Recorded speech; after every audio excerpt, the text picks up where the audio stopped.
सोयगावच्या जरंडीमध्ये ढगफुटीसारखा पाऊस झालाय। 1.5 तास पडलेल्या पावसानं नदी नाल्यांना पूर आलाय। जरंडी जवळील पुलावरील माती वाहून गेल्यानं वाहतुकीवरती सुद्धा परिणाम झाल्याचं चित्र आहे।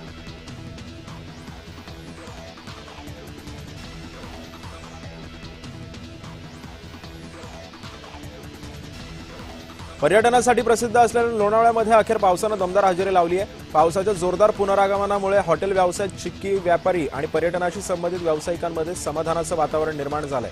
येत्या आठवड्यामध्ये पर्यटकांची गर्दी वाढण्याची अपेक्षा व्यक्त केली जाते।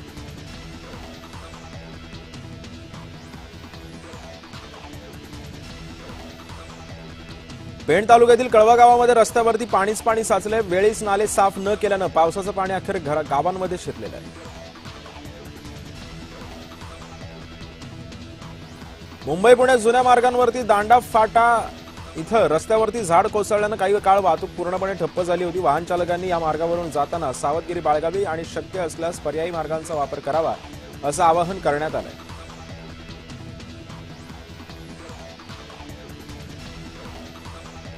रावेर तालुक्यामध्ये मुसळधार पाऊस झालाय। जिल्हा परिषद शाळा आणि इतर घरांमध्ये सुद्धा पाणी शिरलेलं आहे। पावसामुळे अनेक नदी नाल्यांना सुद्धा पूर आल्याचं चित्र आहे। नंदुरबारमध्ये रिमझिम पावसानं काल हजेरी लावली। ढगाळ वातावरण आणि रिमझिम सरींमुळे जिल्ह्यामध्ये उकाड्यापासून काहीसा दिलासा मिळालाय। पेरणीयोग्य पाऊस होईपर्यंत शेतकऱ्यांनी घाई करू नये असं सुद्धा आवाहन कृषी विभागानं केलेलं आहे।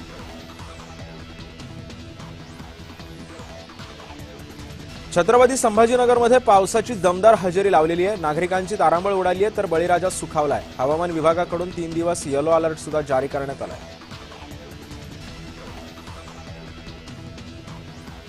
पहिल्याच पावसामध्ये अमरावती जिल्हा सामान्य रुग्णालय जलमय झाले। रुग्णालयाच्या अतिदक्षता वॉर्डामध्ये पाणी शिरलंय। रुग्णांची मात्र गैरसोय झाल्याचं चित्र आहे।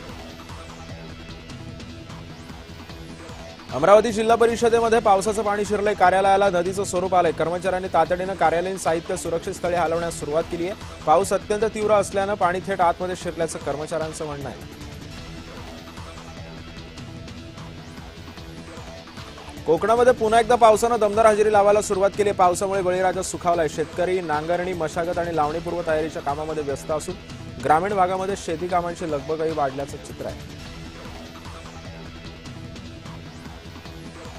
अमरावतीमध्ये दमदार पावसानं हजेरी लावली। सलग दुसऱ्या दिवशी पावसानं हजेरी लावल्यानं शेतकऱ्यांची लगबग आता वाढणार आहे।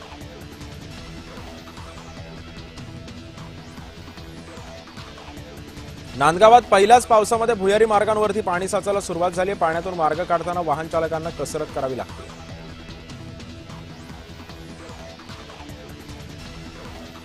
धुळे शहरासह जिल्ह्याला येलो अलर्ट जारी करण्यात आलेला आहे। जून महिन्याच्या अखेरीस पावसाची हजेरी लागल्यानं शेतीच्या कामांना अखेर वेग आलेला आहे।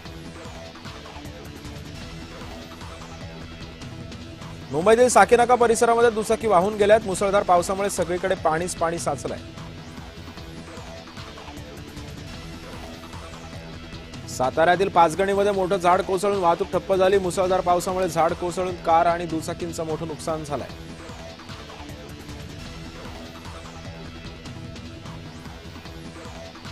जळगाव जिल्ह्यामध्ये पावसानं दमदार हजेरी लावली। खरीप हंगामातील पेरण्यांना आता अखेर वेग आलेला आहे।